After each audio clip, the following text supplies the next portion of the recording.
আসসালামু আলাইকুম, সবাই কেমন আছো আপুরা? আলহামদুলিল্লাহ আমি ভালো আছি। কোনো এক ক্লাসে আমি বগলের মাপ নেওয়া দেখিয়েছি, জামা থেকে কিভাবে নিবে সেটা দেখিয়েছি। এখনো কিন্তু অনেক পদ্ধতি আছে। দেখো, পদ্ধতি বা ট্রিক্সের অভাব নেই। তোমাকে যে কোনো কিছু সহজভাবে করে নিতে হলে নিজের মতো গুছিয়ে নিতে হবে। তো আপু আসলে চেষ্টা করি তোমাদেরকে একটু সহযোগিতা করার, আর কিছুই না। যদি আমার এই সহযোগিতা, আমার এই সাহায্যে তোমরা কিছু করতে পারো, তাহলে তো মন থেকেও দোয়া করবে, কি বলো? আজকে কি শেখাবো তার আগে বলি, আমি একদিন দেখিয়েছি কিভাবে মোহরা থেকে মাপ নিবা। তো জামা থেকে মাপ নেওয়ার তো সিস্টেম একটাই, এখান থেকে ধরে ফিতা এখানে বসাবা, তাই না? এখন বুঝলাম 8, এটা তো ভাই পুরোটা মিলে 8, বাট আমি আসলে লম্বা কদ্দুর নিমু, পাশে কদ্দুর নিমু, এটা তো ভাই জানি না। তাহলে ওটা কিভাবে বের করব, কিভাবে বের করলে পারফেক্ট হবে, এটা আমাদেরকে আমি একটু সহজ করে দেখিয়ে দিই। আচ্ছা, আমি একটু মোহরার কাটিং স্কেল আমার থেকে বের করি, দাঁড়াও।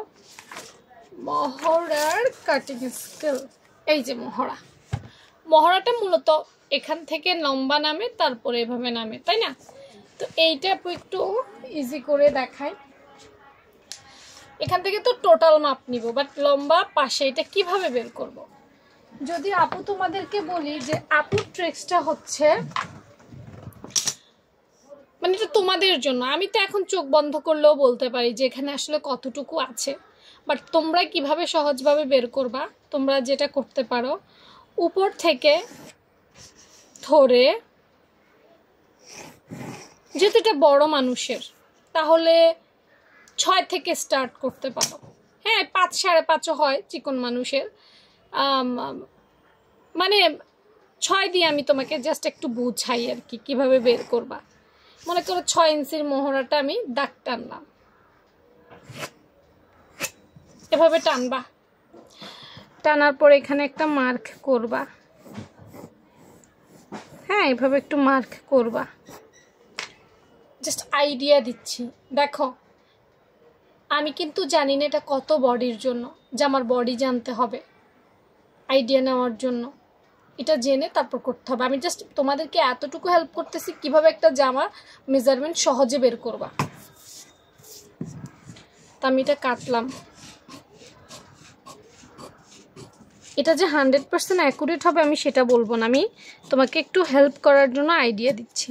তো এইভাবে কাটবা, কাটার পর ধরো আমি এই জামাটারই বের করব মোহরা কত, ধরো এই জামাটারই বের করব। হ্যাঁ, তো এটা তো টোটাল 8 ইঞ্চি আমরা মাপছি নাকি? এই দেখো, এখান থেকে ধরে এখানে টোটাল 8 মেপেছি, তাই না? হ্যাঁ, এখন এই যে আমি 6 ইঞ্চিতে, এটা লম্বা 6 ইঞ্চিতে মাপলাম, বা এখানে 2 ইঞ্চি দিছি। এখন আমাদেরকে যেটা করতে হবে, এখান থেকে ধরে এইভাবে এইভাবে এইভাবে এইভাবে এইভাবে ঘুরিয়ে ঘুরিয়ে মাপটা নিতে হবে, যে আসলে টোটালি 8 ইঞ্চি হয়েছে কিনা। দেখো আমার প্রায় 8 ইঞ্চি হয়ে গেছে, আমি আন্দাজ করে নিছি, আমি একদম পারফেক্ট করার জন্য নেই। এইভাবে মেপে তুমি 8 ইঞ্চি, যদি কম হয় তাহলে আরেকটু বাড়াইলা, হ্যাঁ, যদি আরেকটু ছোট দিতে হয় তাহলে আরেকটু কমাইলা। তুমি কিন্তু নিজেই বুঝে যাবা যে আসলে এটাতে কি বাড়ছে না কমছে, মানে জাস্ট আমি 6 দিয়ে কেটে বোঝানোর জন্য। তো দেখো আমাদের ওখানে তো, এরপর তোমাকে চিন্তা করতে হবে সেলাই করতে গেলে কতটুকু বাদ যাবে, কাট ডাউন দিলে কতটুকু বাদ যাবে, এরপর সেলাইতে কতটুকু বাদ যাবে, এগুলো চিন্তা ভাবনা করে, জাস্ট এটা ছিল একটা ট্রিক্স, আর কিছুই না। এভাবে তুমি চিন্তা ভাবনা করে যে এরপর তোমার আসলে 8 টিকবে কিনা, কারণ এখানে যে জামাটা দেখাইছি সেটা হচ্ছে একদম সেলাইয়ের পর 8 হয়েছে, না? হ্যাঁ, তো আমরাও ঠিক এরকম করব, বা যে জামাতে সেলাই করছো সেই জামাতে কাট ডাউন আছে কিনা, আই ডোন্ট নো, এই বিষয়গুলোও খেয়াল রাখতে হবে। একটা সেলাই কাজ করার জন্য আসলে অনেক বিষয় খেয়াল রাখতে হবে। এখন আমি যদি তোমরা বেসিক বুঝাইতাম যাই, কেমনে এত বেসিক বুঝামু কও? বেসিক বোঝার জন্যই তো কোর্স করানো।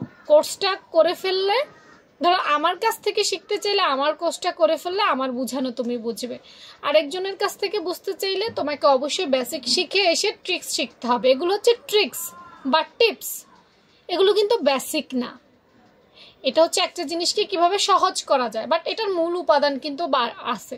তো যারা হয়তো মূল উপাদান জানো তাদের জন্য এগুলো সহজ। বুঝতে পেরেছ? তো আশা করি ভালো থেকো। আল্লাহ হাফেজ।